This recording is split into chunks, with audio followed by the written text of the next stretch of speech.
बिस्मिल्लाहिर्रहमानिर्रहीम। अस्सलामुअलैकुम। दोस्तों, सर्दी में ठंड में हलवा खाना तो सभी को पसंद है।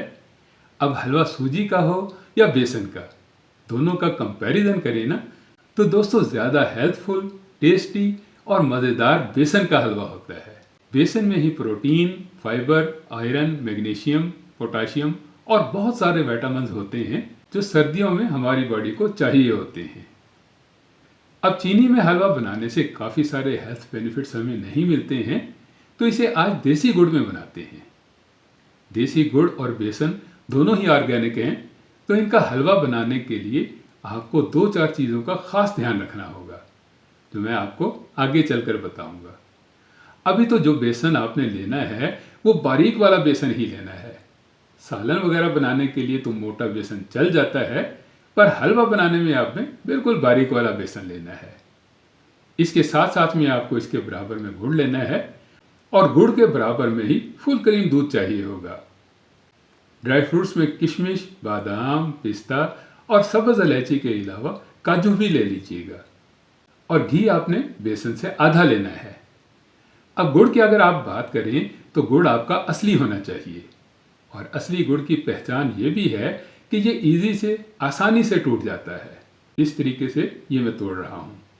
और अगर आप अच्छे वाला देसी गुड़ लेना चाहते हैं तो गुड़ की पहचान के नाम से वीडियो चैनल पर मौजूद है, वो आप देख लीजिएगा। उसका लिंक डिस्क्रिप्शन में मैं दे दूंगा। और बेसन के हलवे की लुक अच्छी बने, दिखने में ही अच्छा लगे, तो थोड़ा इसमें आप जर्दा फूड कलर डाल लीजिएगा और इसे दूध में ही मिक्स कर लीजिएगा। मैंने ये भाने का दूध लिया है। अगर आप डब्बे वाला दूध लेना चाहते हैं तो वो ले लीजिएगा, कोई मसला नहीं है। अब 1 कटोरी पानी लेकर इसमें आपने गुड़ की चाश बनानी है। अब पानी बॉयल करके गुड़ को डालें या ठंडे पानी में ही डाल दें, इससे कोई फर्क नहीं पड़ता है, क्योंकि चाश तो आपने बनानी ही नहीं है कि 1 तार की चाश या 2 तार की चाश। आपने तो बस देसी गुड़ को पानी में पिघलाना है।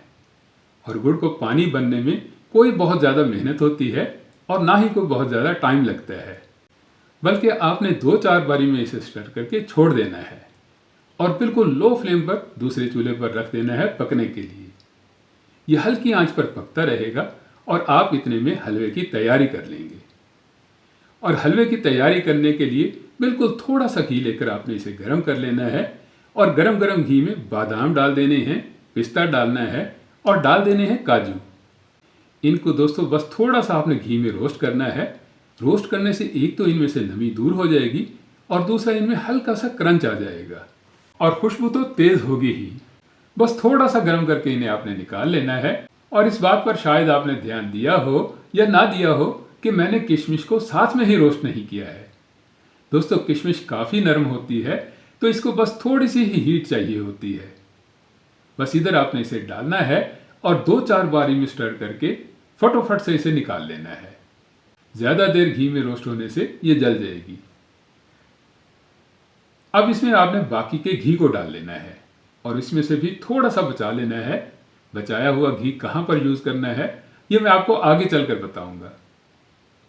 अभी तो आपने इसमें बेसन को डाल देना है।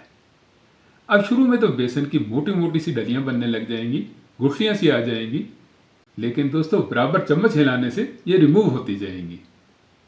बेसन की आपने बहुत अच्छे से भुनाई करनी है और यही वो स्टेप है दोस्तों जहां आपको मेहनत तो शायद कम ही करनी पड़े, लेकिन स्टर करने में आपको टाइम ज़्यादा लगेगा।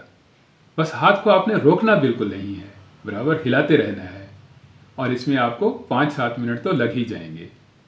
और जब बेसन आपका बिल्कुल एक जैसा हो जाए, गुठलियाँ वगैरह ना रहें, तो आपने यहाँ पर एक चीज़ डाल देनी है और वो है सूजी। इसे भी आपने साथ में ही भूनना है। ये सिर्फ 2 से 3 चम्मच ही डालनी है दोस्तों, ज़्यादा बिल्कुल भी नहीं डालनी है। अब सूजी यहाँ पर क्या काम करेगी, बेसन को रूखा रूखा नहीं रहने देगी।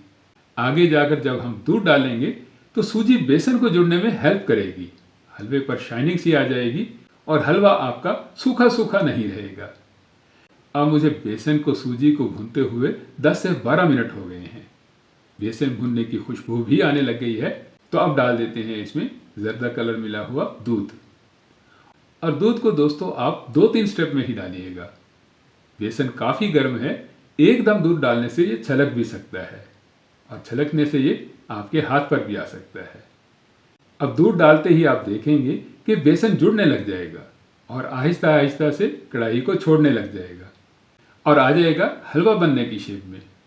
तो दूध को बहुत अच्छे से मिलाकर आपने इसमें खुशबू के लिए इलायची पाउडर को डालना है। इलायची पाउडर अगर आपके पास हो तो वो डाल लीजिएगा, नहीं तो मेरी तरह से ही फ्रेशली हावन दस्ते में डालकर पीस लीजिएगा।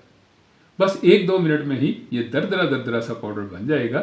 तो इसे भी डाल दीजिएगा आप बेसन के हलवे में। दोस्तों, मैदा, खोया या मलाई डालने की बिल्कुल भी ज़रूरत नहीं है। बेसन का लजीज तरीन मज़ेदार हलवा ही खोए से ज़्यादा टेस्टी बनेगा और मुंह में घुल जाने वाला बनेगा। बस इसको मीठा करने के लिए जब आप गुड़ के शीरे को डालेंगे ना, तो इसे किसी मोटे स्ट्रेनर से छान कर ही डालिएगा।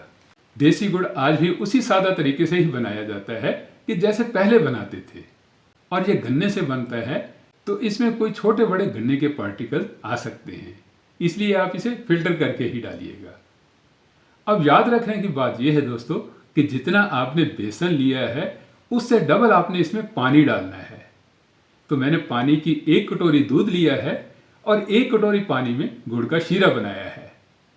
और शीरा मैंने लास्ट में इसलिए डाला है कि बेसन घी में बहुत अच्छे से भुना हुआ हो। अब शुरू में तो आपको ऐसा लगेगा कि जैसे हलवे में गुठलियां सी पड़ रही हों, पर दोस्तों ऐसा होगा बिल्कुल नहीं। जैसे जैसे आप शीरे को मिक्स करते जाएंगे, शीरा और बेसन एक होते जाएंगे और एंड पर आप देखेंगे कि ये सब एक जैसा हो जाएगा। देसी गुड़ का शीरा मिक्स होने से हल्की सी शाइनिंग भी आ जाएगी हलवे के ऊपर। तो अब आप इसमें ड्राई फ्रूट्स को डालिएगा। बादाम को मैंने क्रश करके छोटा छोटा कर लिया है, पिस्ता भी क्रश कर लिया है और काजू को भी अलग अलग कर दिया है। अब ये सब आपने थोड़े थोड़े से ही डालने हैं और बाकी के बचा लेने हैं गार्निशिंग के लिए। और इन सबको हलवे में बहुत अच्छे से मिलाकर मिक्स करके डालना है आपने बाकी का बचा हुआ घी, जो शुरू में हमने बचा के रखा था, वो वाला। दोस्तों, रीज़न इसकी ये है कि बेसन में आप जितना भी घी डाल देंगे ना, वो निकलेगा नहीं, ऊपर नहीं आएगा। और हलवे पर शाइनिंग ना हो, चमक ना हो, तो इसकी लुक गुड लुकिंग नहीं रहती है। तो बस अब आपने घी को मिलाकर इसे कवर कर देना है 1-2 मिनट के लिए और फ्लेम को आपने बिल्कुल लो फ्लेम पर कर देना है। गैस को जितना कम से कम कर सकते हैं उतना ही कम कर दीजिएगा। और सिर्फ 1-2 मिनट बाद ही जब आप इसे ओपन करेंगे तो घी आपका साइडों पर इकट्ठा हो रहा होगा और हलवे पर शाइनिंग इतनी ज़्यादा होगी कि जैसे आपने बहुत सारा घी डाल दिया हो। बस अब आपने इसे बहुत ज़्यादा नहीं हिलाना है, बल्कि थोड़ा सा ही हिलाकर इसे सर्व कर देना है। और अगर आप चाहते हैं कि इसकी चमक ऐसे ही रहे, ऐसे ही शाइनिंग रहे, तो बिल्कुल लो फ्लेम पर इसे गर्म ही रखिएगा। दोस्तों, बेसन का हलवा इजी मेथड से बिल्कुल आसान तरीके से बनाने की रेसिपी मैंने आपके साथ में शेयर की है।